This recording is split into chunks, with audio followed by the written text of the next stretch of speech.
नमस्कार, मी क्षितिजा आणि स्वागत आहे आपल्या सगळ्यांचं कला क्षितिजमध्ये. असं म्हणतात की माणूस शिकला की गाव सोडतो आणि जास्त शिकला अर्थात उच्च शिक्षित झाला की देशही सोडतो. दुर्दैवाने आपल्याकडे हे सातत्याने बघायला मिळतंय. माणसं शेती सोडतात नोकरी करण्यासाठी, पण मी आज भेटायला आले आहे अशा माणसाला ज्यांनी नोकरी सोडली आहे शेतीसाठी. महात्मा गांधींच्या वचनाप्रमाणे गावाकडे चला हे प्रत्यक्ष जगणाऱ्या एका माणसाला मी भेटायला आले पालघर जिल्ह्यातल्या बोरांडा या गावामध्ये. आणि त्यासाठी मी आले आहे रोहिणी कृषीमध्ये. कोण आहेत बरं ते, ज्यांनी आपली करिअर बाजूला ठेवून सेंद्रिय शेतीला महत्त्व दिलं. अन्न चांगलं असायला हवं, विषमुक्त असायला हवं, यासाठी त्यांनी अभिनव प्रयोग केले आणि गेले कित्येक वर्ष ते ह्यात काम करत आहेत. चला भेटूयात किरण लेले यांना आणि जाणून घेऊया त्यांच्या सेंद्रिय शेतीविषयी आणि अन्न सुरक्षा अभियानाविषयी. चला त्यांच्याशी गप्पा करूयात आणि त्यांच्याकडून त्यांच्या या उपक्रमाविषयी माहिती मिळवूयात. चला तर मग. नमस्कार दादा. आपलं स्वागत आहे.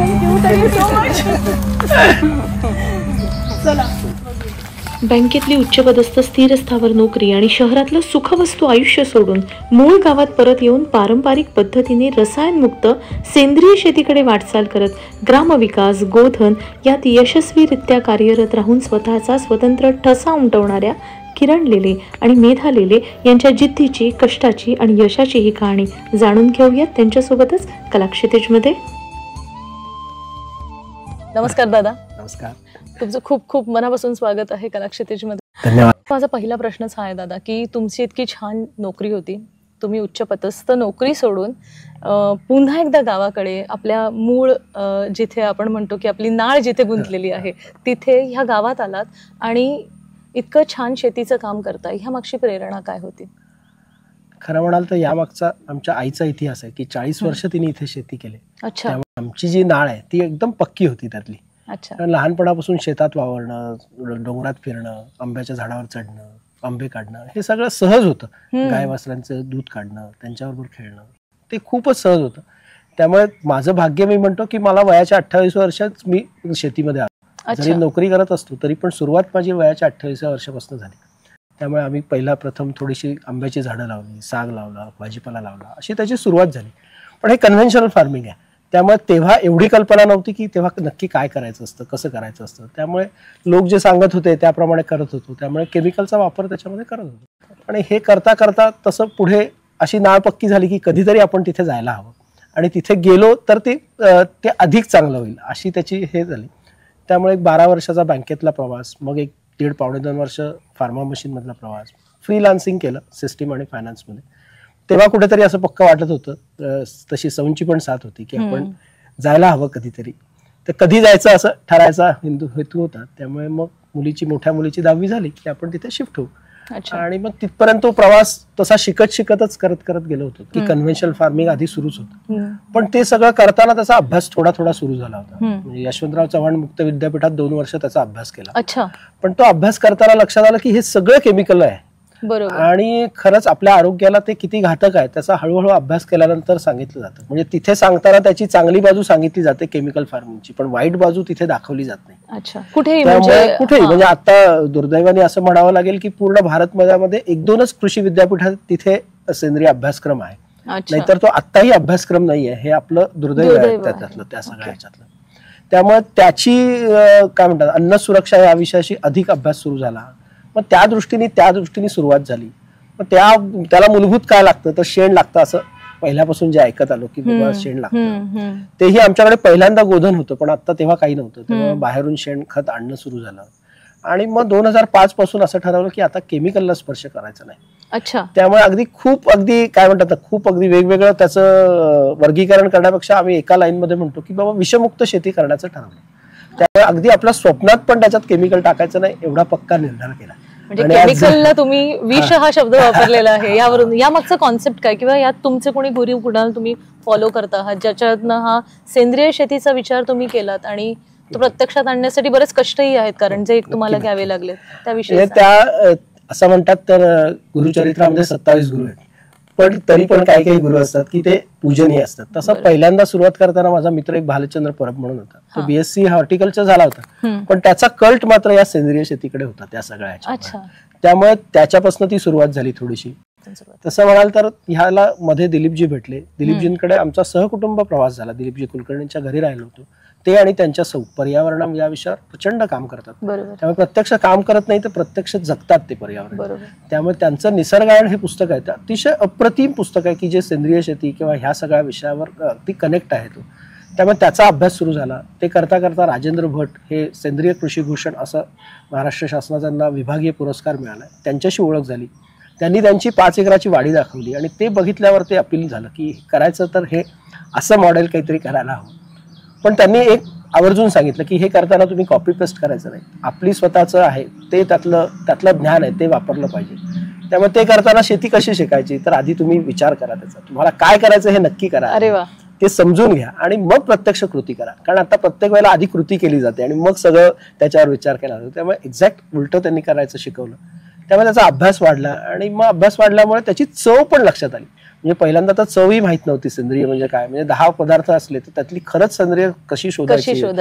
पण खरं म्हणजे सेंद्रिय शेती ज्यावेळी तुम्ही म्हणतात तुम्ही अशा लोकांकडनं ती शिकले जे प्रत्यक्ष जगलेले आहे त्या पद्धतीत, नुसतं सांगितलेलं नाहीये.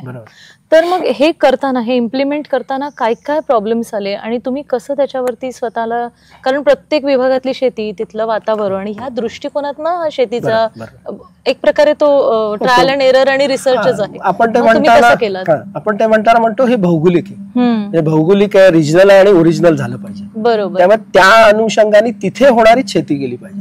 म्हणजे मला वाटलं की मला सफरचंद मी काश्मीर मधलं इथे खाल्लं पाहिजे का, तर ते खाल्लंही नाही पाहिजे आणि लावलंही नाही पाहिजे. त्यामुळे भौगोलिक रिजन मध्ये जे जे काय होईल तेच केलं पाहिजे, त्याचाच अंगीकार केला पाहिजे, कारण ते तुमच्या मातीशी अटॅच झालेलं आहे. त्यामुळे हे प्रयोग करताना हे आजूबाजूची एक 50-100 किलोमीटरचा एरिया जो आपल्या भौगोलिक परिस्थितीशी कनेक्ट आहे तो प्रचंड फिरणं झालं, तो अभ्यासला झाला. मग ते ठरवून बाबा सेंद्रिय करणारे कोण आहेत. मग आता इथे आपल्या जवळच अगदी भास्कर सावे म्हणून खूप मोठं नाव आहे, आपल्या पूर्ण नैसर्गिक शेती या विषयाशी भारतामधलं सर्वात पहिलं नाव आहे की जे त्यांनी 1959 पासून नैसर्गिक शेतीला सुरुवात केली. त्यामुळे त्यांच्याकडे जाणं झालं, त्यांच्या मातीला नमस्कार करणं झालं. त्यामुळे आपण सेंद्रिय शेती करायची म्हणजे नक्की कशी करायची ह्याचा खूप उलगडा झाला. त्यांचा मुलगा आहे, त्यांच्याबरोबर बोलणं झालं, एक 4 तास चर्चा झाली या सगळ्या विषयावर. आणि आत्ता जो काही रेकॉर्ड आहे सेंद्रिय शेती किंवा त्या प्रोडक्ट बद्दलचा तो केमिकलचा रेकॉर्ड आहे की बाबा ह्याच्यामध्ये एवढं प्रोटीन आहे, हे प्रोटीन आहे. पण सेंद्रिय शेतीमध्ये खाली जर कर्ब असेल तर त्याप्रमाणे तो प्रोटीन असेल असं त्याचं आहे. म्हणजे आपल्याकडे पूर्वी जी काही शेती करायची तर एखादा म्हणायचं की हा केमिकल वापरतोय, पण आता उलट म्हणायला लागतं की एखादा सेंद्रिय करतोय असं. यामागचा कॉन्सेप्ट काय आहे? म्हणजे आपण सेंद्रिय शेती करण्यामागचा मुख्य उद्दिष्ट हे असलं पाहिजे ना की आपण निसर्गाकडनं जेवढं घेतोय ते परत त्याला मिळालं पाहिजे, सगळं ओरबाडून घेता कामा नये. तर हा एक कॉन्सेप्ट आहे त्यामागचा. हो, खरं म्हणाल तर आपल्याकडे हिंदू संस्कृतीमध्ये म्हणा किंवा आपला जो सांस्कृतिक वारसा आहे तो दोहनाचा आहे. त्यामुळे फक्त आपण घ्यायचं नाहीये तर ते अर्ध घ्यायचंय, अर्ध संस्कृतीला द्यायचंय, म्हणजे अर्ध जमिनीला द्यायचंय. त्यामुळे भात काढताना पण आपण जे भाताचा आहे त्याचे 3 भाग होतात. एक खालचा मुळाचा भाग 30% असतो, जो मधला पेंढा म्हणून म्हटला जातो तो एक 30% असतो आणि वरचं कणीस 40% असतं. आता सध्या काय होतं आपल्याकडे की वरचं कणीस काढलं जातं, त्याचं मधला जो भाग आहे तो गाईला टाकला जातो आणि जो खालचा जो भाग आहे त्याच्यात कीड होते म्हणून तोही काढला जातो. म्हणजे त्याच्यामधलं सगळं उत्पादन काढलं जातं आणि त्याला द्यायची प्रक्रियाच राहत नाही. आणि त्याला जर द्यायची प्रक्रिया नाही राहिली किंवा शेळी टाकणं आता कमी झालं तर नाही राहिली तर ती जमीन उत्पादित कशी होते. बरोबर. आणि दिवसेंदिवस जो काही आता केमिकलचा मारा त्याच्यावर चालतो त्यामुळे ती जमीन निब्बर होते म्हणजे त्याची पोरेसिटीच जाते. आणि आता इस्रोचं अगदी जिवंत उदाहरण आहे. त्यांनी म्हटलंय की जवळजवळ पूर्ण भारतामधली जवळजवळ 1/3 जमीन निब्बर झालेली आहे, म्हणजे ती पुनरुत्पादित होणार नाहीये. तर हा खूप धक्कादायक आकडा आहे आणि तो इस्रोनेच डिक्लेअर केला, असं नाहीये की माझं त्याच्यातलं वैयक्तिक मत आहे. कधी कधी वाटतं ना फॅक्ट्स अँड फिगर पासून दूर राहिलेलं बरं, म्हणजे अज्ञानात चूक असतं तसं काहीतरी आहे. पण मग ही जी जमीन अशा पद्धतीत निब्बर होते ती पुन्हा पुनरुज्जीवित व्हायला किती वर्ष लागतात? इस्रोने तर असं म्हटलंय की ही निब्बर जी पुनरुज्जीवित व्हायचं असेल अजून 1000 वर्ष पण त्याला पुरी पडणार नाहीये. त्यामुळे आता आपल्याला हा अलर्ट ऑलरेडी आलेला आहे. दुसरा अलर्ट इस्रोने अजूनही असा दिलाय की 1.6% आपलं तापमान वाढलेलं आहे. बरोबर. आणि त्या तापमान वाढीचा परिणाम असा झालाय की त्याचं 1% समजा तापमान वाढलं तर 16% रेस्पिरेशन वाढतं. आता साधं आहे की वरती गेलेलं ते खाली पडणारच आहे. त्यामुळे 1.6 टेम्परेचर वाढल्यामुळे त्याचा पाऊस आपण बघतोय की ज्या पावसाचं प्रमाण वाढलेलं आहे आणि ते कमी वेळेमध्ये जास्ती पाऊस. त्यामुळे जो भरपूर पडणारा जो आपण म्हणतो की पाऊस थांबला पाहिजे, हळू झाला पाहिजे आणि मग तो जिरला पाहिजे. आणि मग केमिकलमुळे ती निब्बर झाल्यामुळे तेही कमी झालं. त्यामुळे हे सगळे अलर्ट मिळालेत. आपण कधी जागा व्हायचं हा आपण, त्यामुळे परमेश्वराची कृपा आहे की आम्हाला लवकर जाग आली त्यातली. आणि मग त्यामुळे हे कार्य करताना हे पक्कं झालं की आता चुकून हे करायचं नाही. प्रोडक्टिव्हिटी हा पूर्वीही होत होता विषय, त्यामुळे आताही आपल्याला समाधानकारक आपल्याला जे लागतं ते तरी आपण त्याच्यामधनं पिकवण्याचा प्रयत्न करूया. असा साधा आणि सोपा कन्सेप्टवर आम्ही काम. आता हे करत असताना तुम्ही संकरित बियाण्याविषयी म्हणालात, भात्याविषयी, तर तुम्ही विशेष अभ्यास केलेला आहे, तर त्या संकरित बियाण्याविषयी थोडीफार माहिती द्या. पूर्व पारंपरिक आपल्याकडे संकरित बियाणं हा विषयच नव्हता. जेव्हापासून काय विद्यापीठ झाली किंवा त्यांनी संशोधन सुरू केलं तेव्हापासून हा संकरित हा विषय सुरू झाला. पण तेव्हाही विद्यापीठामध्ये ओपनचं म्हणजे सिलेक्शन केलेलं, निवड केलेलं ही बियाणं असायचं. आताही त्यांच्याकडे निवड केलेलं बियाणं आहे. पण जेव्हापासून हरित क्रांती सुरू झाली आणि तेव्हापासून ते संकरित बियाणं हा विषय सुरू झाला. तर तेव्हा असं म्हणायचं की अन्नधान्य भारतामध्ये कमी होतं, त्यामुळे त्याची प्रोडक्टिव्हिटी जास्ती आली तर आपण आपल्या भारतामधल्या सगळ्या लोकांची भूक भागवू शकू, अशा करता जे केलेला जो हे आहे. पण त्या भस्मासुराचा आता आपण जे विपरीत परिणाम म्हणजे तो केमिकल आहे जे संकरित आहे त्याचे परिणाम आज भोगतोय अशा दृष्टीने बघतोय की ते संकरित म्हणताना काय की ज्याच्यापासून पुनरुत्पादन नाही, ज्याच्यापासून सृजनात्मकता नाही असं अन्न आपण खावं का. कारण ते त्यामुळे त्या अन्नाला आता साधारणतः आम्ही त्याच्यावर एक सर्वे केला किंवा आम्ही मागे 7-8 वर्षापूर्वी त्याच्या बरोबर काम करायचं जेव्हा सुरुवात केलं तेव्हा आम्ही 50 शेतकऱ्यांकडे गेलो आणि त्याच्यापुढे फक्त 2 शेतकऱ्यांकडे असं आढळलं की संकरित बियाणं नव्हतं, तर ते पारंपरिक बियाणं होतं. त्यांना कारणं विचारली की बाबा, बाकीच्यांनाही कारणं विचारली की बाबा हे तुम्ही बियाणं संकरित का लावतात किंवा तुम्ही पारंपरिक का लावत नाही किंवा संकरितचं काय. तर त्यांनी असं म्हटलं हे संकरित लावतो ते 2 वर्षांनी आम्हाला परत बदलायला लागतं किंवा त्याची प्रोडक्टिव्हिटी कमी येते. म्हणजे याचा अर्थ तिथे ते दाखवतोय की मला पुढचं काही परत पुनरुत्पादन होणार नाहीये, सारखं बदलावं लागतंय.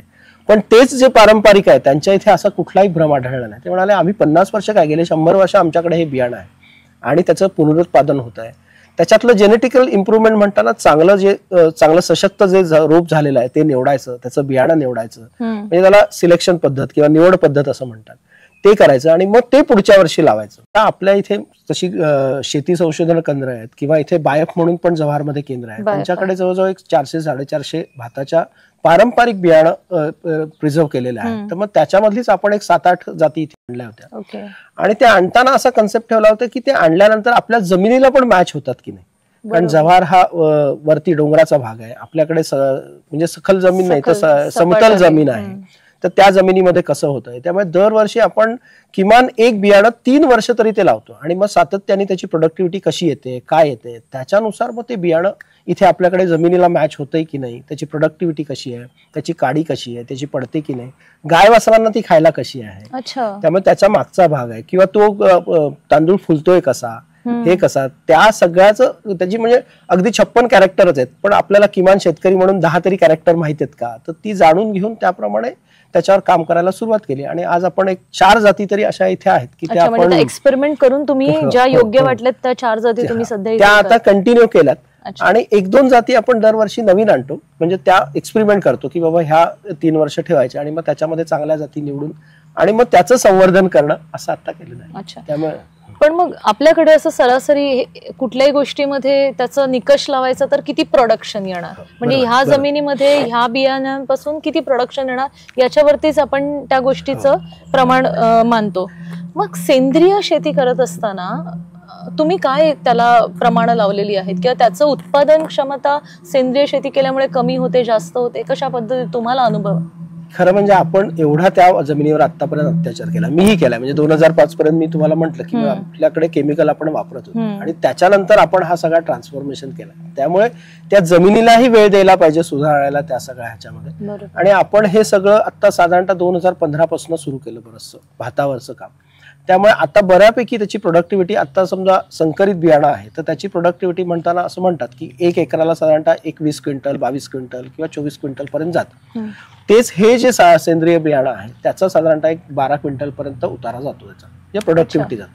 पण अजूनही त्याच्यामधला जो गर्भित अर्थ आहे तो लोकांनी अजून समजूनच घेतलेला नाही किंवा तो आपल्याकडे पूर्वापार चालत आलेला आहे की हे मी 1 भाग खाल्लं आणि हे 2 भाग खाल्लं तर माझी हे सेंद्रिय खताचं खाण्याचं प्रमाण आहे ते 1 भागाने माझी भूक भागणार आहे, हे माझे 2 भाग खाल्ले तरी पण माझी भूक अर्धवट राहणार आहे. हे आता इथल्या लोकल माणसांनी सांगितलेलं आहे आणि त्याचं लक्षात येतं की बाबा हे थोडंसं जरी खाल्लं तरी आपल्याला पोट भरायचं होतं असं.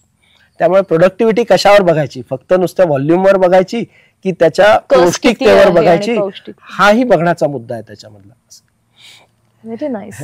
आता मग आपण जमिनीच्या धूप होण्याविषयी किंवा ज्या केमिकलमुळे जमिनीची कस कमी होतोय असं म्हणतो, तो परत मिळवावा किंवा तो सुधारावा यासाठी तुम्ही काय विशेष प्रयत्न करता? एक तर आपण मगाशी जसं दोहन म्हटलं तसं ती देण्याची प्रक्रिया आपण सुरू केली. म्हणजे आता जो भाताचा कोंडा आहे किंवा भाताचा पेंढा म्हणतात त्याला, तो जो पेंढा आहे तोही जमिनीत टाकायची प्रक्रिया सुरू केली. किंवा हिरवळीचं खत म्हणतात किंवा पालापाचोळा म्हणतात किंवा शेण आहे तर तेही तिथे टाकण्याची प्रक्रिया सुरू केली. किंवा हिरवळीच्या खतामध्ये धेंचा किंवा ताग असं म्हणतात की जो आता इथे आपल्या समोरही दिसतोय, तर त्याला पिवळी फुलं येतात आणि ती साधारणतः मॅच्युअर्ड झालं ते की ते तुमच्या शेतामध्ये दाबायचं असतं. त्याच्यामध्ये नायट्रोजन खूप असतो त्या सगळ्याच्यात. किंवा 1 एकराला साधारणतः असं म्हटलं जातं की 4 टन तिथे बायोमास पडतो. तर तो बायोमास नॅचरली तो तिथला सगळ्याला मदत करतो, तिथल्या जीवजंतूला, तिथल्या मायक्रोब्सला तो ऍक्टिव्हेट व्हायला मदत करतो, जमीन पोरस व्हायला मदत करतो. आणि जमीन पोरस झाल्यावर तुमची प्रोडक्टिव्हिटी हा विषय सरळ सलग चालणार आहे. त्यामुळे शक्यतो आपण जिथे तितके सहजीवन सगळ्यांचं घडवू ते घडवण्याचा प्रयत्न करतो. पावसाचं पाणी खूप असतं किंवा पावसाचं पाणी संथ कसं करता येईल, शेताच्या बाजूनी कसं काढता येईल, त्याला नाली कशी करता येईल. त्यामुळे तो शेताचा जो वरचा थर आहे, टॉप सॉइल आपण जी म्हणतो की जी 1000 वर्ष बनायला लागतात, वरची 9 इंचाची जी सॉइल, तर ती कमीत कमी प्रवाही कशी राहील. तर त्यामुळे मग तिथल्या तिथे धरून राहील. हा बायोमास टाकल्यामुळे ती तिथल्या तिथे धरून राहण्याची प्रक्रिया होते. अजून एक पद्धत आपण अवलंबली. आता साधारणतः सगळीकडे ड्रिलिंग करताना पहिल्यांदाच म्हणजे पाऊस पडल्या ड्रिलिंग करतात. अच्छा. तर आपण ते कुठलंही ड्रिलिंग करत नाही. जेव्हा आपण भात लावायचं असतं त्या महिन्याभरानंतर ड्रिलिंग सुरुवात करतो. आणि मग त्यामुळे मग तो सगळा तिथे गवत जवळजवळ 1-1.5 फूट 2 फूट गवत आलेलं असतं. त्यामुळे तिथली माती वाहून जात नाही. त्यामुळे ते संवर्धन होतं तिथलं. आणि ते सगळं जे गवत आहे ते परत पॉवर टिलरने आपण जमिनीमध्ये दाबतो. त्यामुळे ती बायोमास देण्याची प्रक्रिया परत एकदा त्याच्यामध्ये घडली जाते. 2005 ते 2024 हे इतके वर्ष आधी सुरुवातीला थोड्या प्रमाणात आणि आता पूर्ण वेळ जॉब सोडल्याचा, शहरातनं गावात आल्याचं असं कुठे गिल्ट आहे का?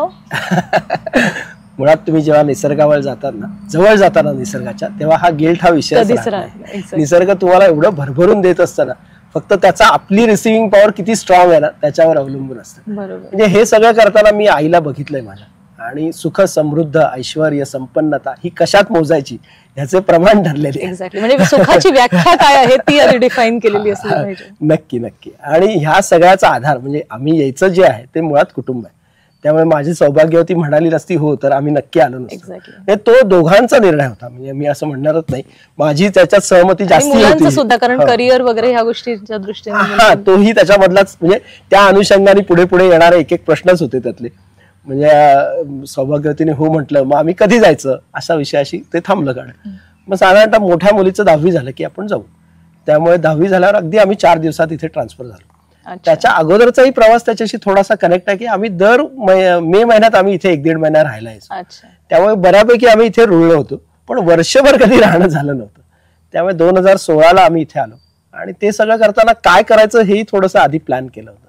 त्यामुळे इथे करताना पर्यटन काही करता येईल का. त्यामुळे 2015 ते 16 इथे साधारणतः आवश्यक राहण्यायोग्य जे काय आहे, जुनं घरच होतं 70 सालचं. त्यामुळे तो एक ऐश्वर्य मिळालेलंच होतं. म्हणजे मी म्हणतो आमचं गरीबाची झोपडी नाही तर आमचा राजवाडा आहे. त्यामुळे तो एक वारसा मिळाला आणि मग त्या ह्याच्यातच पर्यटन करायचं असंही ठरलं. त्यामुळे दिलीपजींना भेटून आलो होतो. त्यामुळे कुठलंही कॉन्क्रिटीकरण इथे करायचं नाही हे ठरलं होतं. त्या घरामध्ये पर्यटन करूया, वेळ जाईल थोडासा, तिथपर्यंत आपण कन्सल्टन्सी चालू ठेवूया असंही ठरलं. त्यामुळे त्यातला बॅलन्स साधत 2017 कॅल्क्युलेट केला घेऊन तुम्ही. आणि मग 100% शेतकरी, म्हणजे मला अभिमान वाटतो सांगायला की आज मी 4थ्या पिढीतला 100% शेतकरी आहे. किती छान. आणि असंही म्हणताना आम्ही म्हणतो की शेतकरी म्हणताना आम्ही त्याचे ट्रस्टी आहोत, विश्वस्त आहोत. त्यामुळे सुदैवाने आज 4थ्या पिढीमध्ये आमच्या घरामध्ये अजूनही एकही जमीन विकलेली नाही. त्यामुळे जी 4 पिढ्यांमध्ये होती ती आजही तेवढी इंटॅक्ट आहे. खूपच महत्वाची गोष्ट आहे ही. आणि म्हणूनच आता आपण तुमची शेती बघूयात आणि थोडीशी त्या ठिकाणची माहिती, म्हणजे तुम्ही जे त्यात एक्सपेरिमेंट करत आहात, तुम्ही तुमचं गोधन कसं वाढवलेलं आहे ते सुद्धा मला दाखवा. चला. इथे आंब्यापासून एक 3 फुटावर आपण ही आंबे हात लावले. त्याचं लॉजिक असं आहे की हे मोठं पान आहे, त्याच्यामुळे त्याच्या खाली जो पावसाचा ड्रॉप आहे तो खाली पडत नाही. आणि मग त्याच्या खाली हे जे काही आलंय ना ह्याला काष्ठ म्हणतात. म्हणजे ही गांडुळाची विष्ठा. त्यामुळे इथे प्रचंड गांडूळ आहेत त्यामुळे इथे पाणी पोरस होतं, खत मिळतं आणि इथे आपण ना ताजं शेण टाकलेलं आहे पावसाळ्यामध्ये, त्यामुळे ते बऱ्यापैकी तिथे त्याला न्यूट्रिशियस म्हणून मिळायला मदत होते. आणि ह्या हळदीचा अजून एक उद्देश असा की ह्याची उत्पत्ती स्थिती ना एकाच ठिकाणी होते. अच्छा. त्यामुळे मग ती वाढली की ती परत तिथे त्याच्या मध्ये जे आयुष्य ते तिथे होतं आणि ते खाली वाढलं गेलं की तिथली जमीन चांगली होते. ही नागली आहे, म्हणजे ही आता आपण जेव्हा आपण आवळी करतो त्याच वेळेला ही पण लावली जाते. गेल्या 2023 हे आपलं पूर्ण भारतामध्ये वर्ल्ड इयरच मिलेट इयर म्हणून डिक्लेअर झालेलं आहे. त्यामुळे हे तुम्ही कधीपासून करताय? ह्यालाही आता 3 वर्ष झाली आणि हे बियाणंही आपलंच आहे. त्यामुळे दरवर्षी थोडंसं बियाणं ठेवतो आणि मग त्याच्यातलं किमान खायला थोडंसं तरी असतं. इथे मिरची आहे, त्याच्यामध्ये मध्ये थोडी खुरासन टाकले पण अजून उगवून आलेली नाहीये, कारण खूप पावसाचा मारा असल्यामुळे काही कुजलंय त्यातलं हे. पण मग असं होतं का की असं खूप नुकसान झालं आहे किंवा खूप पाऊस पडलाय आणि खूपच म्हणजे असा कुठला अनुभव आहे? नक्की. शेतीमध्ये तुम्हाला एक ऋतू गेला की डायरेक्ट पुढच्याच वर्षी, त्यामुळे हा मोठा डिसएडव्हान्टेज आहे की बाबा तो हवामान गेलं की डायरेक्ट पुढच्या हवामानामध्ये, त्यामुळे त्याला काही पर्याय राहत नाही. त्यामुळे एक चूक केली की ती महागात पडते, त्यातही लक्ष राहत. खूप शिकायला मिळतं. त्या ऋतूला ती पुढच्या वेळेला झाली नाही पाहिजे. आणि हे हळदीचं हे साधारणतः आपण हे लावताना ना हा एक 15 फुटाचा पॅच आहे, त्याच्यामध्ये मध्ये रेसबेड आहे, इथेही रेसबेड आहे. तर रेसबेड म्हणजे काय, तर त्याच्या खाली आपण काष्ठ म्हणजे लाकूड टाकतो. हे लाकूड म्हणजे बांबूचं असतं, जे वेस्ट आहे ते टाकतो, चांगलं लाकूड टाकत नाही त्याच्यामध्ये. त्याच्यावरती पालापाचोळा टाकतो, त्याच्यावरती शेण टाकतो आणि मग वरती तो बेड परत मातीने कव्हर केला. त्यामुळे बाहेरची माती आपण आणतो, तर तिथलीच माती असते तीच वरती टाकतो आणि तो बऱ्यापैकी तो बायोमास कुजत तो खाली जातो. त्यामुळे आपण साधारणतः तो मोठा व्हायला 2-3 वर्ष जातो, म्हणजे उंची वाढायला, मग त्याची पोरेसिटी वाढते. त्यामुळे आपण नेहमी म्हणतो की दोहन झालं पाहिजे, तर ते दिलंही पाहिजे आणि मग प्रोडक्शन काढलं पाहिजे. मग हे स्पेसिफिकली भाज्यांसाठी वगैरे असे बेड तयार केले जातात. असे कुठले कुठले भाज्या, कारण तुम्ही विशेषतः रानभाज्या पण घेता, एक 20-30 प्रकारच्या रानभाज्या. मग तशा एक 20 प्रकारच्या भाज्या आपण आता इथे बऱ्यापैकी आहेत, त्यामुळे त्या कन्झर्व झाल्यात. दरवर्षी 2 भाज्या नवीन लावण्याचा प्रयत्न करतो. यावर्षी टेटू लावलं, पेंढरं लावलं किंवा भारंगी आपल्या भागात होत नाही, पण कोकणात गेलो होतो तर तिथून भारंगीचं रोप आणलं. त्यामुळे अशा प्रकारे त्याचंही कन्झर्वेशन करतो आणि आपल्या जे काही ताटात लागतं ते साधारणतः आपण एक 50% तरी पिकवण्याचा प्रयत्न करतो. त्यामुळे ते पौष्टिक असेल, सकस असेल ह्याचा प्रयत्न करतो. आता आपण गोधन बघूया तुम्ही.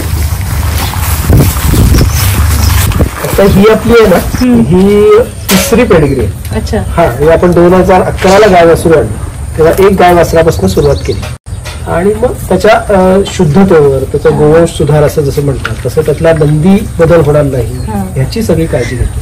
त्यामुळे आता आपल्याकडे ही तिथे जी गोदा आपण बघितली ती 4थी पिढी आहे. अच्छा. त्यामुळे 4थ्या पिढीमध्ये पावशेर दुधापासून केलेलं आज 4-4.5 लिटर दूध आलं. दूध काढताना ते पारडाला सोडतो आणि पारडू दूध पित असतं तेव्हाच आपण 2 चणाचं दूध काढतो, 2 चणाचं ते पितो.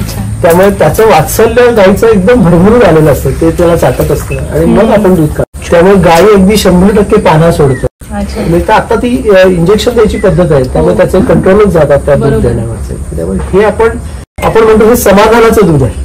त्यामुळे तिचं तृप्तता झालेली आहे, गायीची तृप्तता झाली आहे, वासराची तृप्तता झाली आहे आणि मग आपण राहिलेलं दूध. अजून एक मुद्दा आपण यावेळेला अजून वेगळा सुरू केला, तर 21 दिवस साधारणतः त्या पारडाला जेवढं दूध पिईल तेवढं प्यायला द्यायचं. त्याच्याने असा बदल घडून आला की त्याची पारडाची सशक्तता आली. त्यामुळे चिकदूध अगदी आपण पहिल्या दिवशीचा अर्धा लिटर किंवा 1.5 लिटर काढला तेवढंच, बाकीचा सगळा वासरांनी प्यायला पाहिजे. त्यामुळे सगळे डॉक्टर पण म्हणतात की पहिला जो चीक आहे तो मुलाला दिलाच पाहिजे. इतके प्रेमळ आहेत ना, खरंच म्हणजे खूप छान वाटतं आणि तुम्ही इतका जीव लावलाय, त्यांची इतकी काळजी घेताय. मला तर खरंच ऐकून जाण्याची इच्छाच होत नाहीये खरंच. पण तुमच्या मुलांचं सुद्धा शिक्षण यांच्या सोबतीत झालेलं आहे, बरोबर? खरं म्हणाल तर ते दुर्वाचं आमचं 1.5 वर्षापासून इथे येते, त्यामुळे तिचं निसर्ग शिक्षणच झालं. 2री वस्तीला असल्यापासून आम्ही इथे आलो. ती जिल्हा परिषदेच्या शाळेत शिकत होती, त्यामुळे तिथे शेणाने सारवणं किंवा घरात इथे मध्ये शेणाने सारवणं, गायींचं दूध काढणं, शेणगोठा करणं, शेतीमध्ये काम करणं हे सहज घडत होतं. म्हणजे 4 वेळांचा स्वयंपाक आवडीला गेल्यावर करणं, तर हाही त्यातला महत्वाचा भाग आहे की 6वी-7वीत असलेल्या मुलांनी करणं.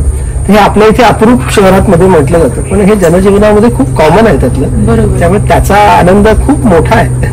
आणि हे पुढच्या पिढीपर्यंत पोहोचवणं, जे तुम्ही आता तुमची 4थी पिढी आहे आणि तुम्ही 5व्या पिढीपर्यंत हे अगदी यशस्वीरित्या पोहोचवलं. शेवटचा पुढचा पिढी म्हणून असं म्हणताना वाटतं की ती पिढी निसर्गाशी अटॅच होते. एक्झॅक्टली. त्यामुळे ती अटॅच होण्याचं जे आहे ते खरंच सुखदायक आहे, आनंददायक आहे. म्हणजे आमच्या आईने केलेला संस्कार तो आम्ही आमच्या काय आई वडील म्हणून आमच्या मुलांवर केला आणि तो पुढे वृद्धिंगत झाला. आणि खरंच म्हणजे आजच्या काळात जे गरजेचं आहे पौष्टिक अन्न, ते फक्त खाण्याच्या शिजवण्याच्याच पद्धतीत नाही तर बनवण्यापासून पिकण्यापासून. आपण फक्त थाळीतलं अन्न पाहतो, पण ते बनवण्यासाठी अगदी शेतकऱ्यापासून मजुरापासून कित्येक जणांचे हात आणि मेहनत असते आणि ती प्रत्यक्षात बघायला मिळाली तुमच्यामुळे. आणि तुमचं जे कॉन्ट्रीब्युशन आहे ते खरंच खूप ग्रेट आहे. तुमच्या कामामध्ये भविष्यामध्ये तुमच्या सगळ्यांना अशीच उत्तरोत्तर प्रगती होत राहा आणि छान हे काम असंच चालू राहू दे. तुम्ही वेळ दिला तितक्या वेळात वेळ काढत. पण कलाक्षितीचे खूप खूप धन्यवाद म्हणतो, त्या निमित्ताने आम्हाला ही संधी मिळाली. Thank you so much. Thank you so much. Rohini कृषी, रोहिणी फूड्स या माध्यमातून आजच्या काळात सेंद्रिय शेतीची गरज, त्याची शाश्वतता आणि समाजासाठी एक स्वस्त शाश्वत भविष्यासाठी योगदान देणाऱ्या श्री किरण लेले यांचा नोकरी सोडून शेतीकडे जाण्याचा हा प्रवास, आधुनिक तंत्रज्ञानाला पारंपरिक पद्धतीमध्ये मिसळण्याची आव्हानं, मिनिमलिस्टिक लाईफस्टाईल, मूल्यांशी प्रामाणिक राहण्याचे धडे देत शेतीला आणि शेतकऱ्याला सन्मानाने समाधानाने जगता यावं यासाठी मूलभूत काम करणाऱ्या किरण लेले व त्यांच्यासारख्या शेतकरी परिवारांची आज समाजाला खऱ्या अर्थाने गरज आहे, नाही का?